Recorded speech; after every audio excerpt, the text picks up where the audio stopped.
happy news comment section perspective every single day. Well, 5 days a week, Monday through Friday. And we're talking about breaking the bro code. Yeah, I'm breaking the bro code today. I'm talking about the way that some of us have been kind of brought up to think about things. I'm an 80s baby. And so I can say particularly in my generation, I see something that drives me bonkers. And this came up when I was talking with one of my clients about the broadcast that I do. And it's like, yeah, I get it, da da da da da. But what my attention was about doing a lot of things by yourself. Um, there we go. And about the value in that. And that's what, really caught my attention, right? Because it's doing this stuff by yourself. And this is like everything I'm talking about this week and have been talking about. You talk about breaking up with yourself, making sure that if you're going to spend time with yourself, this is the person to encourage you, this one to motivate you. Make sure you're spending time with that person, aka your other self, your internal voice, your inner critic, whatever. But making sure it's really your fan.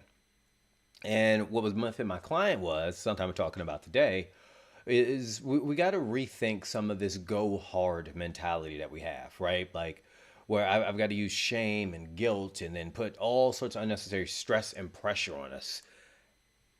Largely, I'm a firm believer of you have got to administer some tough love. Sometimes things are just going to suck.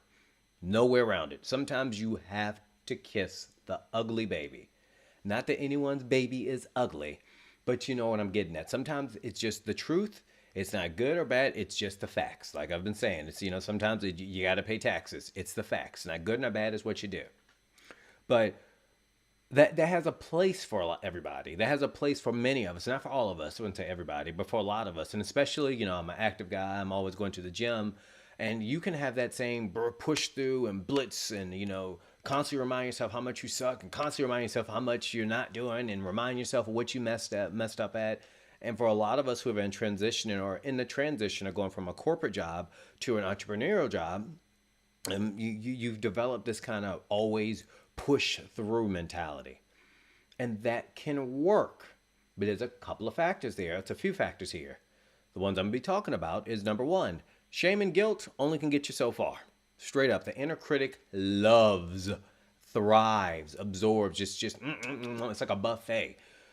Because inside of shame and guilt is this message that diminishes your energy. It diminishes so many things about you. Like, oh, I should be better. I got to do that, and that might work. But when you go home, when you're in that car, when you're walking in that store, and that go go go go go mentality isn't there, that's when that shame and guilt really start working against you. Because that's when the real self, the true self, shows up, and it's, oh my gosh, I can't do this. Now you just programmed yourself to say, "Oh, you can't do this because you're weak," or da da da, something like that. However, your internal voice sounds like, and it literally will start eating you alive because it would just hold on to all the negative, all the things you didn't do, all the regrets, all the things you didn't follow through on, the hesitation, the procrastination, all the things that make you a human being.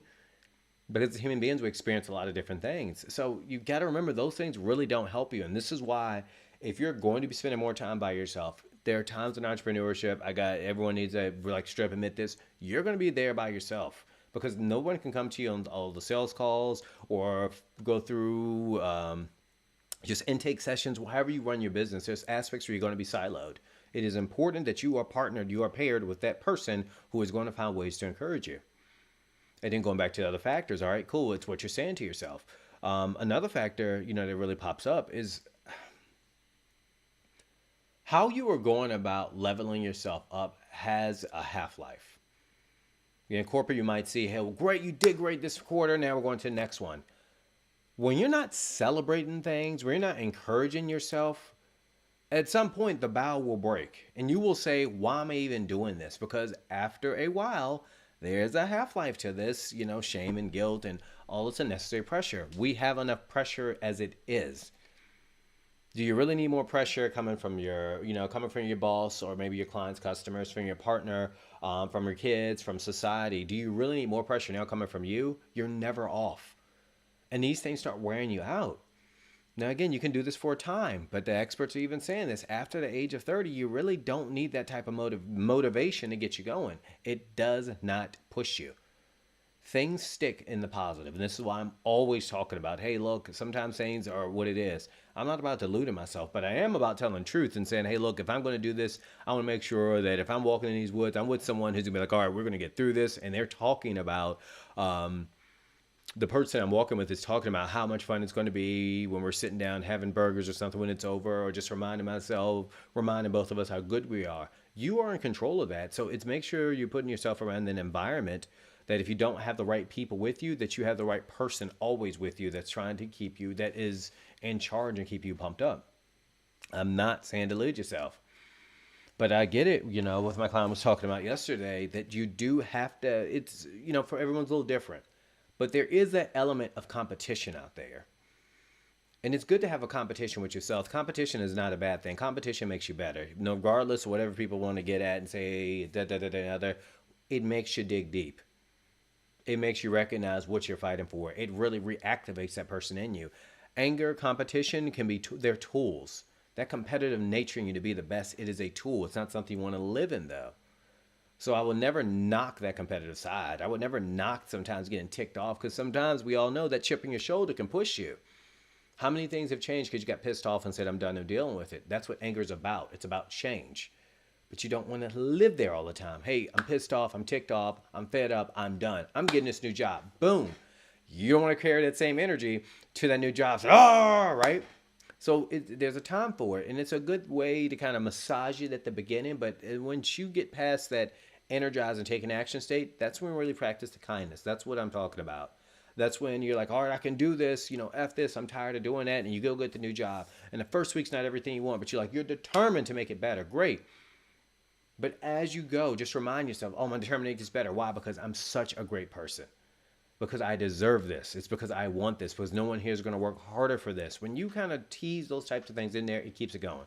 So this is why I'm always going on about the positive, and but more specifically about this week is why I'm making sure that we all, when we have our true self, who we are when we're by ourselves, who we are when we don't have that stimulus, where we can just be relaxed, where we can just be who we are, that you're with some great company, because that's who's going to carry you. That's that person inside of you who's always looking for better opportunities, for more options, possibilities, and solutions.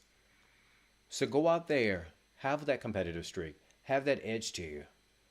But make sure you remember that every knife has a sheath. It's a balancing act in some levels. Sometimes you need a little bit more kindness. Sometimes you might need a little, I wouldn't say less kindness, but more energizing perspective, aka being ticked off, fed up, done, chip on your shoulder. I have a very large chip on my shoulder. That's one of the ways it keeps me going, but I do not let that define me.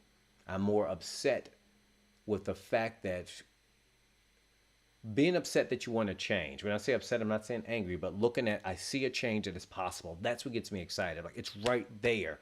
That's where the frustration for me kicks in, because it's fun. I'm like, I'm so close, I'm so close, I'm so close, I'm so close, I'm so close, I'm so close. That gets me going, carries me through, is just reminding myself it's going to be so great and grand. Keep it positive, keep it funky, but also make sure that you keep it real. I'll see y'all tomorrow. Thank you for watching.